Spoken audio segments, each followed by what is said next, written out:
দেশের তীব্র গ্যাস সংকট মোকাবিলায় কক্সবাজারের মহেশখালীর কুতুবজমে একটি নতুন ভাসমান এলএনজি টার্মিনাল স্থাপনের নীতিগত অনুমোদন দিয়েছে সরকার।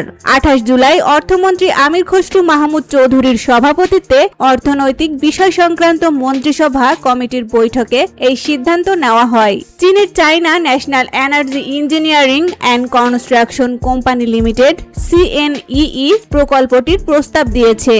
বাংলাদেশ ও চীন সরকারের G2G চুক্তির আওতায় এটি বাস্তবায়ন হবে। চলমান টার্মিনালের ওপর অতিরিক্ত নির্ভরতা কমিয়ে জাতীয় গ্রিডের ঝুঁকি হ্রাস করাই এই প্রকল্পের উদ্দেশ্য। গত 21 জুলাই মহেশখালীতে এক্সিলারেট এনার্জির একটি ভাসমান টার্মিনালে বয়লারের শর্ট সার্কিট থেকে আগুন লাগার পর সেটি অচল হয়ে যায়। এতে প্রতিদিন 45 কোটি ঘনফুট গ্যাস সরবরাহ কমে গিয়ে মোট ঘাটতি চাহিদার প্রায় 45% পৌঁছেছে।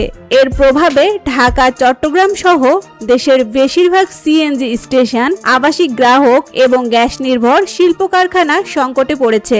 একই সঙ্গে অচল টার্মিনাল মেরামত, ভোলা থেকে গ্যাস আনার সমীক্ষা, মালয়েশিয়া ও যুক্তরাষ্ট্র থেকে এলএনজি আমদানির অনুমোদন এবং দেশের বিভিন্ন স্থানে 100টি নতুন গ্যাস কূপ খননের পরিকল্পনাও এগিয়ে নিচ্ছে সরকার।